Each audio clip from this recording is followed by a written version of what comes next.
I want to take us now to a very happy place, and that is Sixers land. Oh, did I say happy in Sixers? Yeah, I'm going to tell you why I'm happy. Because Daryl Morey outed himself. Daryl Morey outed himself as a total dipshit. I cannot wait for the day when somebody within Sixers ownership says, yo, enough is enough. And they jettison this dude, like, way out of here. Okay? There was a quote, and it was going around yesterday, and then there's an account on Twitter called Mad Max, @_Mad Maxi. And Daryl Morey said something about Sixers fans and the anger that Sixers fans had around the Knicks series and around the Celtics series. And I want you guys to listen to this, and I want you to tell me that this sounds like a guy who understands the fan base where he happens to be the president of the team. And what you're going to find here, friends, spoiler alert, is this guy doesn't get it. And I've now said for a while, Daryl Morey has won nothing in this league of value. Bob Myers, who built the Warriors dynasty, is out there.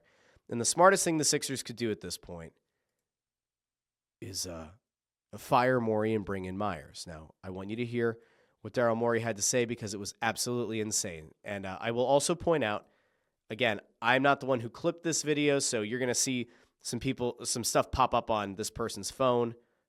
Can't control that. I don't actually know what the pop-up was, but here we go. We then lost a close game at home. We then lost a close game at home, which was very frustrating. And then we had a very bad loss in Game 7. And, it's a little bit similar to the LeBron, Michael Jordan argument. Oh. Objectively, people should feel better about that than the next season. We had a very entertaining Knicks series, like almost famously entertaining. I think it was voted best series that year. And for me, it was just stressful, but for everyone else, I'm glad you enjoyed it. Hold on. Wait a second. Wait. He talks about the Boston series. Says people should feel better about that. I guess because it was later in the postseason, and the Boston team goes on to like what? And then what the? I'm sorry. He said, okay, so yeah. People should feel better about that. They should feel better about the Boston. Then the next season, we had a very entertaining Knicks series. Entertaining Knicks series. Does this fucking guy understand how sports fandom works? Does he understand at all how this works? We had an entertaining series with the Knicks. Boy, hang the banner for that, Daryl. Oh, no, it's okay. The Sixers once again underwhelmed, underperformed, and crashed out early in the playoffs. But at least we were treated to an entertaining series. Boy, howdy, Daryl. You know what? Hang that banner at Wells Fargo Center. 100%. Lost to the Knicks in an entertaining series. Should feel really good about that loss to the Celtics in the postseason before. Well, it was an entertaining series, guys. We didn't make it to the NBA Finals. We didn't win the Eastern Conference. We didn't even see the second round. But it was an entertaining series. And here's how he makes it worse. Like, almost famously entertaining. I think it was famously entertaining. Not a lot of people. Everybody remembers how entertaining the series was with the Knicks, don't we, folks? We remember how entertained we were when Joel Embiid's knee practically fell apart and they said, go back in, Joel, go back in. And in this meaningless series that we all knew was pretty bad because Joel looked hurt. It was voted best series that year. And it was voted best series that year. Ah, yes.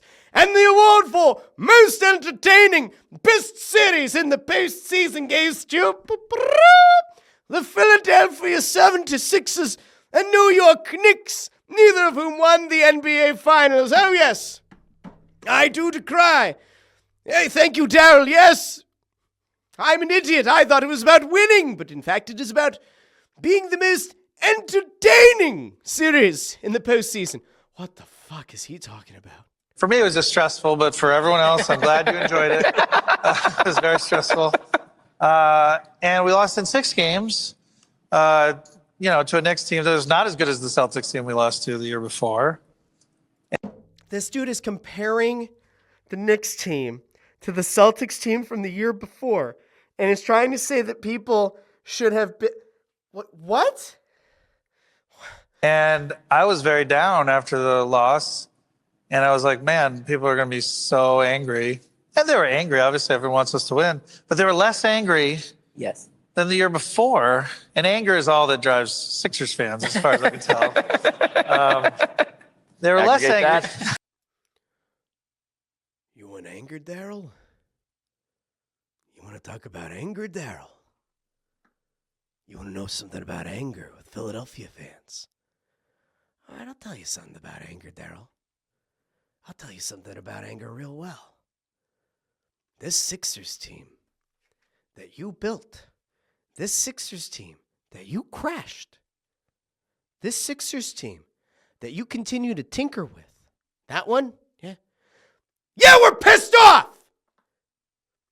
James Harden, you had to go and sell a bunch of players in the midst of a season that were actually kind of working. Seth Curry and Andre Drummond, it was kind of working. But instead of waiting until the offseason to go after your boy, your man crush, James Harden, you dealt players mid-season, and it didn't work. Then James Harden was here, had a couple of really good games against the Celtics in the postseason. Oh boy. And then remind me, how's James Harden playing this year for the Sixers? Oh, wait, hold on, sorry. Getting this word in my ear. Wait. Oh, James Harden doesn't play for the Sixers. Why? Oh, because he was in Hong Kong, right? Or he's in China, one of them. He was somewhere in the Asian continent, and he said, Daryl Morey is a liar, and I will never play on a team where he is employed again. And then James Harden repeated. He said, I want to say this again, and repeated himself. So that guy that you had the man crush on, that you brought into the city, said, you're such a liar. That was a big part of it. Daryl Morey is a liar. That he got himself dealt out of town. You then decided that in the fall, Joel Embiid, who wasn't healthy, Joel Embiid, whose knee practically fell apart in the playoffs again last season, who then went to the Olympics and didn't look right, who then didn't start the regular season while you sent your head coach out to say, it's all part of the plan, while taking no accountability yourself, you then gave that guy a 3-year max extension before you needed to. Josh Harris has to sign it. That is true. But ultimately, you negotiated that deal. 3-year extension. And what else did you do? You brought in Paul George. Oh, Paul George has always been a big performer in the playoffs. Fake news. Paul George has never had injury concerns. Very fake news. And this whole thing this season has fallen apart. You went from rage against the Celtics to quasi-disappointment against the Knicks, while also being very disappointed in the fact that Joel Embiid was clearly injured, came back into games, to utter apathy this year, where people were like, yeah, we expect Joel to get hurt. Yeah, we expect Paul George to get hurt. I mean, I tried to do the eternal optimist thing. If these guys can be healthy, you get 2 out of 3 of your big 3 playing every 3 out of 4 games. This Eastern Conference sucks, which it still does. This Eastern Conference sucks. You can still make the playoffs. Except everything went wrong. But it wasn't like everything went wrong because it was, an act of God that you couldn't expect. Joel Embiid got hurt, not a shock. Paul George got hurt, not a shock. And then this dumbass goes out, and I don't remember what summit he was at, but this dumbass goes out in the midst of his seat should be not just hot, it should be on fire. He should be jettisoned into the sun.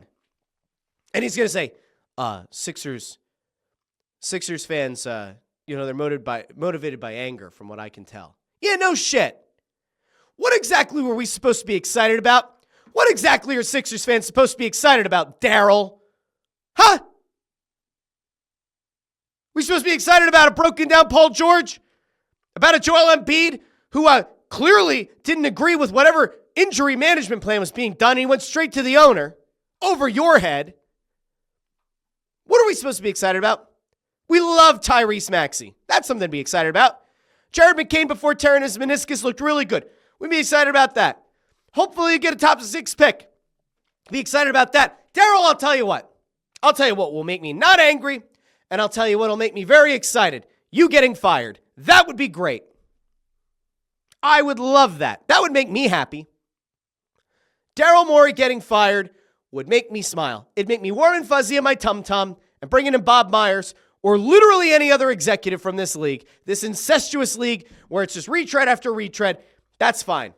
I would like this Daryl Morey experiment to be done. That's what I would like.